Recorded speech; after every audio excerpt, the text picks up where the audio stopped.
হযরত ইমাম হাসান রাদিয়াল্লাহু তাআলা আনহুমা দুই ভাই বাইরে ছেড়ে বাড়ির ভিতরে যায়। হযরত ফাতেমা রাদিয়াল্লাহু তাআলা আম্মাজির ঘরে গিয়ে আম্মাজির কাছে গিয়ে ঘুমায়। ছোট ছোট বাচ্চারা যেমন আদর করে আম্মার মাটির উপরে ওঠে, আম্মাকে গলা জড়িয়ে সোনার গালে চুমু খায়। মা হলো পৃথিবীর ভিতরে জান্নাত। শুনে রে যারা এটা আমার আব্বার বউ, এটা আমার আম্মা জানের বউ। ওই মুখের পানে যদি চেয়ে থাকো আমার আল্লাহ কবুল করা হাদিস সব তার আমলনামায় আমার আল্লাহ আরেকটার মতো লিখে দেয়। কেউ যদি আব্বা মায়ের পায়ে চুমা খায়, এটা আমার আব্বার বাবা, এটা আমার আম্মা জানের বাবা, ওই চুমাটা আমার আল্লাহ পাকের আরশের পায়ায় দেওয়া হয়ে যায়। আর জোরে হবে না। তাই আমার নবী বললেন তোমরা পিতা মাতার সঙ্গে খারাপ ব্যবহার করো না। তোমরা পিতা মাতার কাছে দোয়া নাও, তোমরা পিতা মাতার কাছে দোয়া নাও। পিতা মাতার দোয়া যেমন আল্লাহ কবুল করে, পিতা মাতার মনে কষ্ট দিলে ওই বদদুয়াটাও আমার আল্লাহ কবুল করে নেয়। ও মালিকেরা, আম্মাজির কাছে গিয়ে আম্মা জান, আম্মা জান, আজকে কি জানো না, আজকে হলো শিরিক, আজকে ঈদের দিনে আমাদের কি জামা কাপড় হযরত ফাতেমা চোখ দিয়ে টপ করে পানি বাবা। এই আমার বাবারা, ও বাবারা, তোমরা যাও তোমাদের জামা কাপড় অর্ডার দেওয়া আছে, তোমরা খেলাধুলো করে এসো, তোমাদের জামা কাপড় তোমরা পেয়ে যাবে। হযরত ফাতেমা চোখ দিয়ে টপ করে পানি বাবা। আমাদের তো ছেঁড়া ফাটা জামা, আমাদের শাড়িগুলো ছেঁড়া ফাটা, আমার সন্তানেরা কি নতুন জামা কাপড় পাবে না?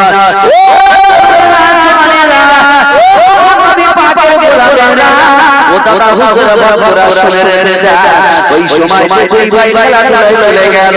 কিছুক্ষণ পরে বাড়ি এসে দেখে জামা কাপড় নাই। হযরত ফাতেমা বলেছিলেন, তোমরা গোসলটা করে এসো, গোসলটা করে এসে দেখবে তোমাদের জামা কাপড় গোসল করতে চলে গেল। হযরত ফাতেমা চোখ দিয়ে পানি পড়ে, আল্লাহ এরা হলো অবুঝ, এরা এসে আমার কাছে জামা আবদার করবে, আমি মা এদের কোথা থেকে জামা কাপড় আমি এনে দেব। হযরত ফাতেমা আল্লাহর সঙ্গে কানেকশন শুরু করে দিলেন। আমার আল্লাহ তাআলা নবীকে জানিয়ে দিলেন, তুমি দুনিয়ার মানুষের কাছে বলবে আসসালাতু মি'জাতুল মুমিনিন, যারা সালাতে নামাজে দাঁড়িয়েছে এই নামাজটা হলো মুমিনের জন্য মিয়ারাত, অর্থাৎ আমি আল্লাহ আমার সঙ্গে দিদার। জোরে বলুন। বিপদে পড়লে কার কাছে অভিযোগ জানাবে? আমার আল্লাহর কাছে। আপনি বিপদে আছেন, পরেশানিতে আছেন, টেনশনে আছেন, নামাজের পাটিটা ফেলে দেন, আল্লাহর কাছে নামাজ আদায় করে দুই হাত তুলে আল্লাহর কাছে রোনাজারি করেন। আমার আল্লাহকে ডাকলে ফাজকুরুনি আযকুরকুম ওয়াশকুরুনি ওয়ালা তাকফুরুন। আল্লাহ কোরআন শরীফ পারার 2 সূরা বাকারার দ্বিতীয় পৃষ্ঠায় আমার আল্লাহ জানিয়ে দিলেন, বান্দা যখন আমাকে স্মরণ করে আমিও বান্দা বান্দিকে স্মরণ করি। জোরে বলুন। আমার বাড়ির কথা নয়, কোরআনের কথা। আল্লাহ কোরআন শরীফের ভিতরে জানিয়ে দিলেন, ইয়া আইয়ুহাল্লাযীনা আমানু ইসতাঈনু বিস-সাবরি ওয়াস-সালাহ ইন্নাল্লাহা মা'আস সাবিরিন। এই ইমানদার বান্দারা, আমি আল্লাহ জানিয়ে দিলাম, তোমরা নামাজের ভিতরে আমি আল্লাহ নামাজের কাছে দোয়া চাও, সাহায্য চাও। এই নামাজটা হলো আমাদের জন্য দোয়া। আমার আল্লাহ তারপরে বললেন, আমি আল্লাহ অবশ্যই ধৈর্যশীল সবরকারীদের সঙ্গে সদা সর্বদাই আমি আল্লাহ বিদ্যমান। একবার জোরে বলুন।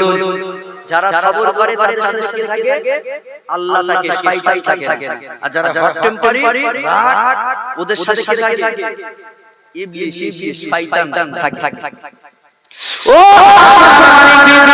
হযরত ফাতেমা রাদিয়াল্লাহু তাআলা নামাজের পায়টা পিছিয়ে দিলেন মাসাল্লাহ পিছিয়ে দিয়ে আল্লাহর সঙ্গে কানেকশনটা চালিয়ে দিলেন নামাজ আদায় করার পরে হাত তুলে দোয়া চায় আল্লাহ আল্লাহ আমি আপনার সঙ্গে গোপনে গোপনে প্রেম করি আপনার সঙ্গে গোপনে গোপনে মহব্বত আর ভালোবাসি যারা আল্লাহকে প্রেম করে আল্লাহকে ভালোবাসে এরা হাত ধরে নামাজে আল্লাহকে সঙ্গে প্রেম করা শুরু করে দেয় ও সোনামানিকেরা নামাজে আল্লাহর সঙ্গে প্রেম করে আল্লাহ পাক এতদিন আপনার সঙ্গে প্রেম করলাম আপনাকে ভালোবাসলাম আপনার মহব্বতে অন্তরে পয়দা করলাম কোনদিন আমি ফাতেমা কিছুই আপনার কাছে চাইনি আমি তো সোনা দানা চাইনি আমি বড় লোক হতে চাইনি আমি বড় লোকের স্বামীও চাইনি আমি ভালো শাড়িও কোনদিন চাইনি ও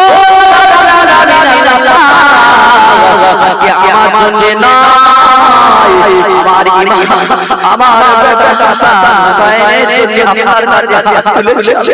আল্লাহ আমার ইজ্জতটা বাঁচান আপনি আমার সম্মানটা রক্ষা করেন কারণ ওই বাচ্চাদের চোখের পানি আমি মা সহ্য করতে পারি না ওই বাচ্চাদের জন্য আপনি জামা কাপড়ের ব্যবস্থা করে দেন আল্লাহর কাছে দোয়া চাই আমার আল্লাহ দোয়া ফেরত দেন না ও জানেরা হযরত হাসান হুসাইন রাদিয়াল্লাহু তাআলা গোসল করে যখন বাড়িতে ঢুকে যাবে হঠাৎ করে দেখা যায় লম্বা লম্বা দাড়ি কি সুন্দর জলজল করছে চেহারা মাথায় পাগড়ি পরা লম্বা পর্যন্ত জামা এত সুন্দর দেখতে এত সুন্দর চেহারা একজন চাচা মানুষ জায়গায় দাঁড়িয়ে আছে ওই জায়গায় হাতে কি নিয়ে যেন দাঁড়িয়ে আছে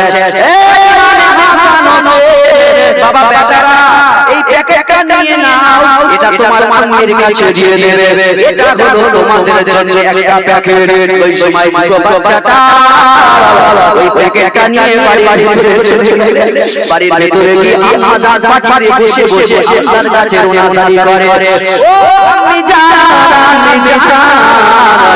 একজন মানুষ এসে আমাদের কাছে প্যাকেটটা চাচা এসে দিয়ে গেল এই প্যাকেটটা কি আপনি একটু দেখেন হযরত ফাতেমা তিনি বললেন না এই প্যাকেটটা আমার ছেলেরা কোথা থেকে এনেছে বেরিয়ে করে আল্লাহ নবীর কাছে গিয়ে হাজির হয়ে গেলেন আব্বা জান এই প্যাকেটটা আমার দুই বেটা কোথা থেকে এনেছে দেখেন আল্লাহ নবী আমার প্যাকেটটা নিলেন প্যাকেটটা নিয়ে প্যাকেটটা যেই খুললেন হঠাৎ খুশবু বাইর হয়ে গেল আল্লাহ নবী বলেছিলেন ও বেটি ফাতেমা ও বেটি ফাতেমা এটা দুনিয়ার কোনো মার্কেটের জামা নয় এটা হলো জান্নাতের মার্কেটের জামা জোরে বলুন জান্নাতের মার্কেটের জামা জান্নাতের বাজার থেকে জামা ও বেটি ফাতেমা তুমি যে পাটিতে বসে বসে আল্লাহ পাকের দরবারে দোয়া চেয়েছো আমার আল্লাহ তোমার দোয়াকে কবুল করে নেবে আমার আল্লাহ জান্নাত থেকে এই বেটার জন্য আমার আল্লাহ পাক আল্লাহ তাআলা জান্নাতি পোশাক শীতের পোশাক সাজিয়ে দিলেন আর যে চাচাটা এসে ওদের হাতে দিয়ে গেল ওদেরকে নিজের মন ভরে রেখে গেল ওটা অন্য কেউ না ওটা হলো আল্লাহ মালিকা ফেরেশতা হযরত ইব্রাহিম আলাইহিস সালাম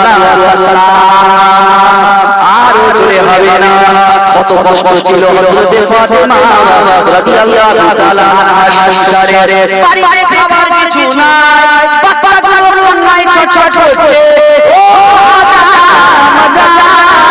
আমাদের খোদা তাআলা সহ্য করতে পারি না আমাদের কিছু খেতে দেয় পানি খেয়ে কিছু খেয়ে থাকা যায় না বাড়িতে কিছুই নাই হযরত আলী হুজুর আমার যখন চলে আসেন খালি হাতে কিছুই নাই হযরত ফাতেমা সুতো কাটা কাজ করতেন তিনি সুতো কেটে কেটে কিছু সুতো হলেন ওই সুতোটা স্বামীর কাছে দিলেন ও আমার স্বামী এই সুতোটা মদিনার বাজারে বিক্রি করে বাড়িতে কিছু আটা নিয়ে আসবে ওই আটা দিয়ে বিক্রি করে আমার ইমাম হাসান হুসাইনকে খাওয়াবো অল্প সুতো দিলেন স্বামী বাজারে নিয়ে চলে গেলেন অভাবের সংসার বাজারে গিয়ে সুতোটা বিক্রি করবে খুঁজছে কাস্টমার হলো এসে সুতোর দাম হয়েছে মাত্র 6 দিরহাম কত দিরহাম? ওরা দিরহাম বলে, আরবিয়ানরা দিরহাম, রিয়াল বলে দিরহাম, আর আমরা খাবো 6 দিরহাম বিক্রি হলো। 6 দিরহাম বিক্রি হওয়ার পরে হযরত আলী হুজুর আমার যেখানে আটা কিনতে যাবে, হঠাৎ করে একজন গরীব অসহায় হযরত আলী হুজুরের কাছে এসে হাজির। জানে এটা আল্লাহর জামাতা জামাই, একটু যাই। জামাইয়ের কাছে এসে হাজির হয়ে বললেন, বাবা আলী, আমার বাড়ির অবস্থা খারাপ, কদিন হলো আমার ছেলে মেয়েরা কিছু খেতে পারে না, খুব অবস্থা খারাপ, আমার কিছু টাকা ধার দেবে? আবার এই টাকাটা আপনাকে দিয়ে দিয়ে। সাহাবীরা টাকা ধার নিয়ে তারা দিতেন। আর আমাদের সমাজের মানুষ যদি একবার টাকা খসাতে পেরেছে, বাবা ও যখন বিপদে পড়বে না, বাবা মধু কথা বলবে, এবার অবস্থা খারাপ। ভাই আল্লাহর কসম করে বলছি, মার কিরে বলছি, আমি সামনে সপ্তাহ পেমেন্ট দিয়ে আগে ধরবো, তারপর আমার কাজ। এ দেখছি একটা ভাই বিপদে পড়েছে, মুসলমান, টপ করে টাকা দিয়েছে। ওরে বাবা, এক সপ্তাহ ছুটিয়ে পালাচ্ছে, এক বছর পালাচ্ছে, 2 বছর পার হয়ে যাচ্ছে, ভাই টাকাটা দে। বলে ভাই এই অসুবিধে, ওই অসুবিধে, ওরে অসুবিধে, ওই সংসারে, ওই তাই নানা রকম যে আমার শরীর খারাপ, পেট ব্যথা, পাতলা পায়খানা, ডায়রিয়া, ওলাউটু সব বাইরে করেছে। এখন এই পাওনা টাকা আদায় করতে করতে ওটা তো ছিঁড়েছে তার ঠিক ঠিকানা নেই। তাই টাকা যা ভালো, আবার তেমন খারাপ। কি ভাই ঠিক বলেছেন? একে চন্দ্র দুইয়ে কোকো, টাকা মানুষের জীবনের লক্ষ্য, তিনে নেত্র, চারে টাকা বাড়ায় মানুষের ভেদ, পাঁচে পঞ্চবান, ছয়ে ঋতু, টাকা বাড়ায় মানুষের শ্বশুর, আর সাথে সমুদ্র, আটে অশ্বশুর, টাকার কাছে সবাই শ্বশুর, আয়ে বড় রসে শিখি, টাকা টাকা উকিল পুলিশ মোল সাহেব সব ঠিক। ঠিক বললাম না? বলবো টাকা থাকলে সব ঠিক না? এখন টাকার কার সব আমাকে তোমাকে দিয়ে দেব। হযরত আলী নিজে সংসারের কথা ভুলে গেলেন, সঙ্গে সঙ্গে 6 দিরহাম দিয়ে দিলেন, যাও তোমার ফ্যামিলির জন্য কিছু কেনাকাটা করে খাও। সে নিজে সংসারের কথা ভুলে গেলেন। কেমন মন নরম সাহাবী ছিলেন, এমনি জান্নাতি হয়েছে। ও সোনার গেনা, ও সোনার হযরত আলী হুজুর আমার নিজের কথা ভুলে গেলেন, ইমাম হাসান হুসাইনের কথা ভুলে গেলেন, তিনি খালি হাতে বাড়িতে চলে গেলেন। হযরত ফাতেমা রাদিয়াল্লাহু তাআলা আনহা আযান জিজ্ঞাসা করলেন, ও স্বামী, তুমি বাজারে গিয়েছো সুতা নিয়ে, কিন্তু তুমি কেন খালি হাতে কিছু আনোনি? সুতাকে বের হয়ে, ও বিবি সাইবা ফাতেমা, আমার সুতোগুলো বের হয়েছে 6 দিরহাম, কিন্তু প্রতিবন্ধ এখানে ওই 6 দিরহামটা একজনকে আমি ভাবি না। হযরত আলী যখন ওই টাকাটা দিয়েছিলেন, ধার শেষে একজন মানুষ এসে হযরত আলী কাছে আসে, ও আল্লাহর জামাতা আলী, এই উটটা তুমি নাও, এই উটটা আমি তোমার কাছে বিক্রি করতে চাই। হযরত আলী হুজুর আমার বলেছিলেন, আমার কাছে তো কোনো টাকা নাই, আমি উটটা কেমন নেব, আমার ভাইকে আমি দান করে দিলাম। ওই মানুষটা বলেছিলেন, ও আলী, এই উটটা তুমি এখন নাও, এই উটটা বের করে এই উটটা পরে টাকা আমি নিয়ে নেব, অন্য সময় আমাকে টাকাটা দিয়ে দেবেন, এই উটটা তুমি নিয়ে নাও। হাতে উটটা ধরে ধরিয়ে ওই মানুষটা চলে গেল। ও মালিকেরা, ও জওয়ানেরা, ওই উটটা নিয়ে দাঁড়িয়ে আছে। হঠাৎ করে দেখা যায় একজন মানুষ এসে হযরত আলীকে বলল, ও আলী, এই উটটা তো দেখতে খুব সুন্দর, এই উটটা এত সুন্দর দেখতে, এই উটটাকে আমার কাছে 300 দিরহামে বিক্রি করবে। হযরত আলী হুজুর আমার উটটা 300 দিরহামে বিক্রি করে দিলেন। ও জওয়ানেরা, ওই 300 দিরহামে বিক্রি করার পরে ওই মানুষটা সারা বাজার তল্লাশি করলো, ওই মানুষটার খোঁজার পেল না। তাই 300 দিরহাম কিছু কেনাকাটা না করে বাড়িতে নিয়ে চলে আসলো। এই বাড়িতে এসে দেখে আল্লাহ নবী আমার দুনিয়ার বাদশা হাবিবুল্লাহ হুজুর আমার হযরতে ফাতেমার সঙ্গে এক জায়গায় বসে আছে পথের দিকে অপেক্ষা করছে আছে হযরতে আলী হুজুর আমার যখন এসে সালাম দিলেন আল্লাহ নবী আমার দুনিয়ার বাদশা সালামে জবাব দিয়ে বলেছিলেন মিষ্টি হেসে বলেছিলেন বাবা আলী ওই উঠের কথাটা আমি নবী বলবো না তুমি বলবে একবার জোরে বলো। আচ্ছা নবী তো বাড়িতে আছে আর বাজারে উট কেনা বেচা হয়েছে নবী জানে কি করে আসলে আমার আল্লাহ পাক আল্লাহ তাআলা আমার নবীকে যেটা যে জিনিসটা জানিয়ে দিতে আমার নবী সেই জিনিসটা জানতে পারতেন একবার জোরে বলো। নবী বাড়ি বসে জানতে পারছেন নবী বাড়ি বসে জানতে পারছেন মিষ্টি হাসি হযরত আলী বললেন ইয়া রাসূলুল্লাহ ইয়া হাবিবাল্লাহ আমার চাইতে আপনি বেশি জানেন আল্লাহ আল্লাহ রাসূল সবচেয়ে বেশি জানেন এমন কথা ছিল আপনি বলেন ও জামাতা আলী তুমি বাজারে যখন গিয়েছিলে যখন তোমার ভাই আমার বাবা আল্লাহর রাস্তায় তুমি দান করেছিলে আর রাস্তায় দান করার পরে আমার আল্লাহ বড় খুশি হয়ে গিয়েছিলেন এই খুশি হয়ে যাওয়ার পরে আমার আল্লাহ পাক আল্লাহ তাআলা আল্লাহর মালায়েকা ফেরেশতা হযরত ইব্রাহিম আলাইহিস সালামকে দিয়ে তোমার কাছে একটা উট পৌঁছে দিয়েছিলেন ও ওটা দুনিয়ার কোনো মানুষ নয় ওটা হলো আল্লাহর মালায়েকা ইব্রাহিম দিয়েই তো চলে গেছে গায়েব হয়ে গেছে তুমি দেখতে পাও না আর তোমার কাছে 300 দিরহাম দিয়ে যে মানুষটা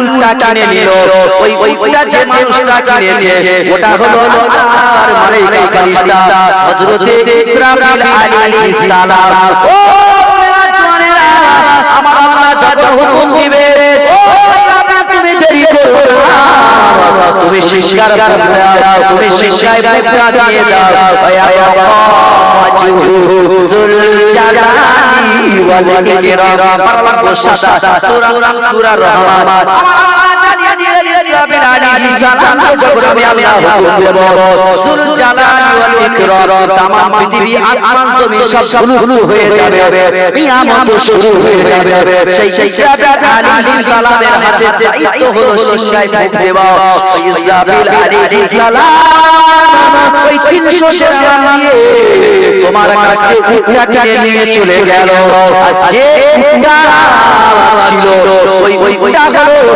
আল্লাহ পাকের জান্নাতের উট ওই উট দিয়ে হযরত ফাতেমার উট ওই উটটা দিয়ে হযরত ফাতেমা রাদিয়াল্লাহু তাআলা আনহা তারপরে সওয়ারি করে আল্লাহর দয়ার জান্নাতে চলে যাবে আর চলে যাবে না।